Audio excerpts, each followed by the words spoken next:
Zum Frühstück gibt es heute im Hotelzimmer leckeren Kuchen mit Mandeln und Rosinen. Hier in San Martín de Valdeiglesias gibt es keine Pilgerberge. Ich habe im Hotel Labranza übernachtet. Das Hotel in einem alten Gebäude aus dem 18. Jahrhundert ist sehr gemütlich mit Balkendecke, Fachwerkmauern und Keramikschaltern.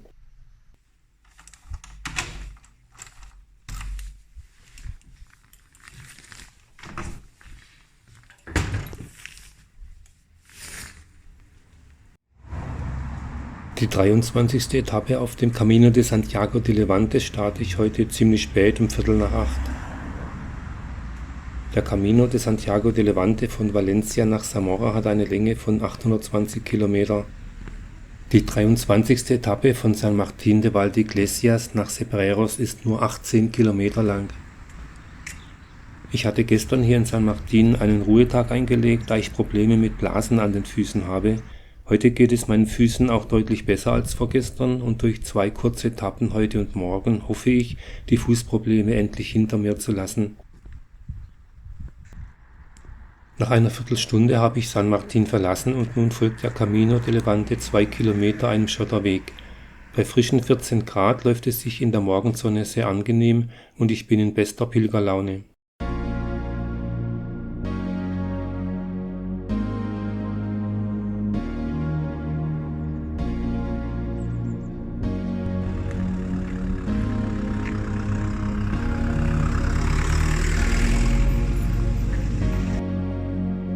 Gestern Abend habe ich im Hotel nach 5 Tagen mal wieder einen anderen Pilger gesehen. Es war ein älterer Belgier. Er ist etwa zeitgleich mit mir in Valencia gestartet. Er kürzt manche Etappen ab und will heute nach Ávila mit dem Bus fahren.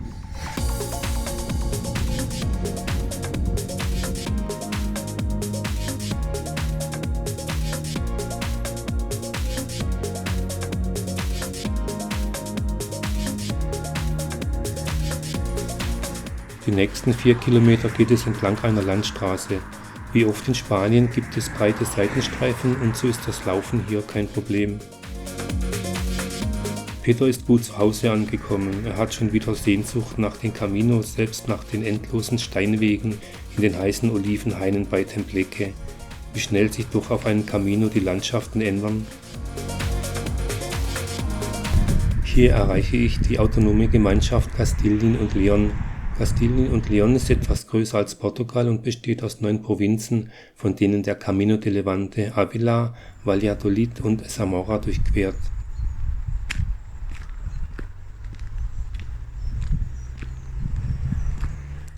Bald gelange ich zu den Torres de Guisando, eine Gruppe von 4 Stierskulpturen aus dem 5. bis 3. Jahrhundert vor Christus.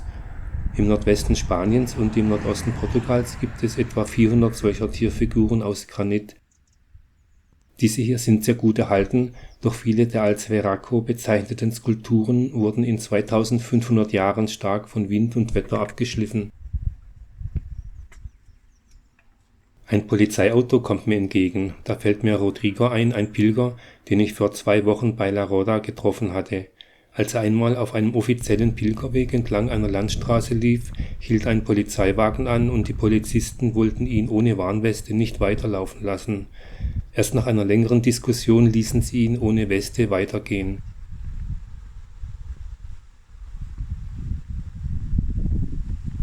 Hier kommt mir ein Fahrzeug entgegen, das die Bäume mit einer übel riechenden Flüssigkeit besprüht. Ich kann gerade noch rechtzeitig auf die andere Straßenseite wechseln. Die Laubbäume werden hier langsam gelb und ich bekomme Lust auf Herbstwanderungen bei mir zu Hause. Ist das etwa ein Anflug von Heimweh?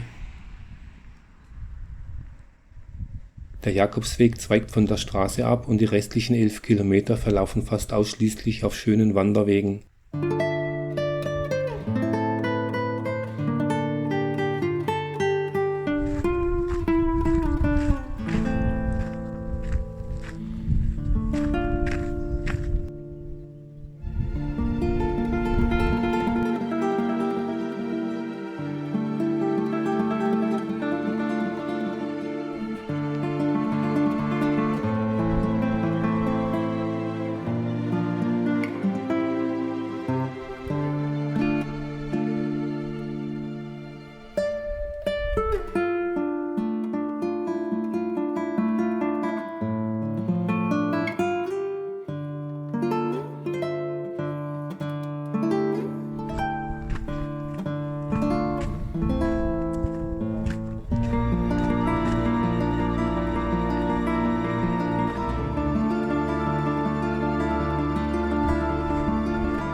11:30 Zeit für eine Pause. Bei so vielen Steinen fällt die Wahl des optimalen Sitzplatzes nicht leicht. Das Wichtigste ist eine schöne Aussicht. Beim restlichen Kuchen von heute Morgen, Keksen und einer Banane lässt es sich hier gut aushalten.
Vier Kilometer vor Cebreros, dem Ziel der heutigen Etappe, überspannen zwei Römerbrücken den Rio Alberche, zuerst die Puente de Santa Justa und dann die größere und ältere Puente de Valsordo.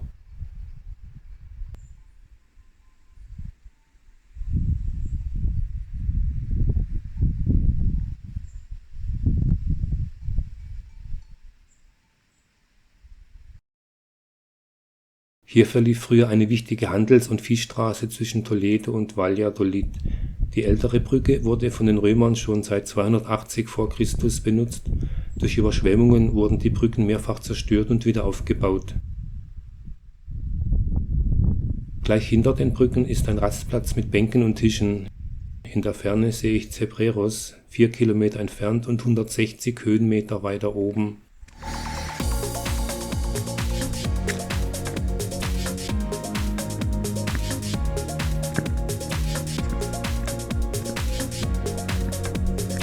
Bald nach den Brücken steht links am Weg ein Torbogen mit einer kleinen Kapelle. Erst später lese ich, dass dies der Aufgang zur Wallfahrtskapelle Ermita de Valsordo ist. Der kleine Abstecher hätte sich sicherlich gelohnt.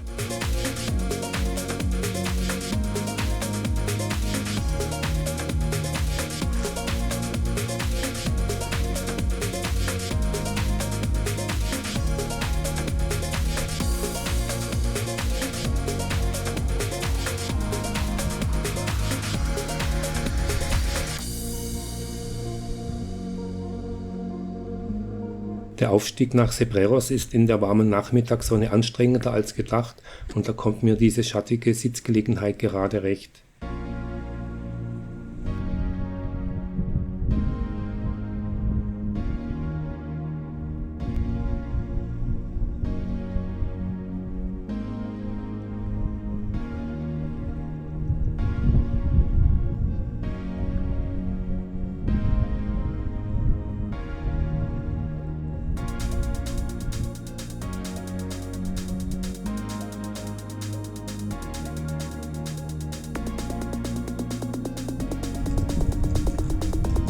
Cebreros hat 3100 Einwohner. Wie schon in San Martín de Valdeiglesias gibt es auch hier keine Pilgerherberge.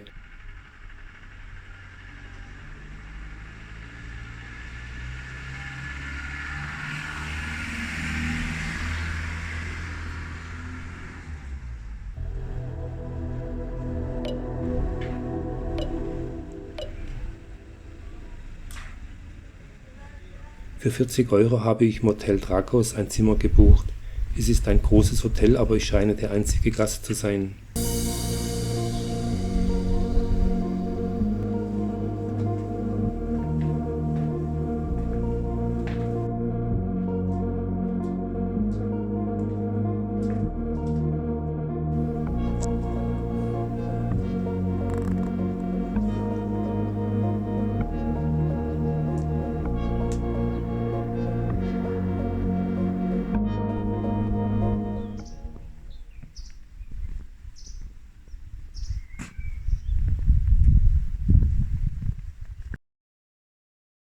Am Abend schaue ich mir Cebreros an. An der Plaza de España steht die Iglesia de Santiago Apóstol.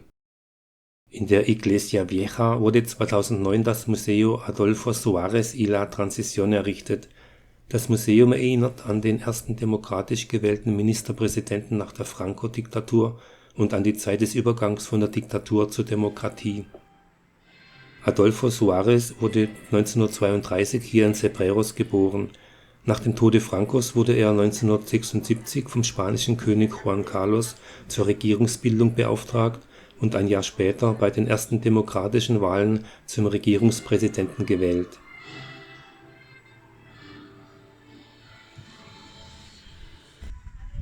Im Supermarkt kaufe ich Proviant für morgen und mein Abendessen. Auf dem Hotelzimmerbalkon gibt es dann Nudelsalat mit Aussicht.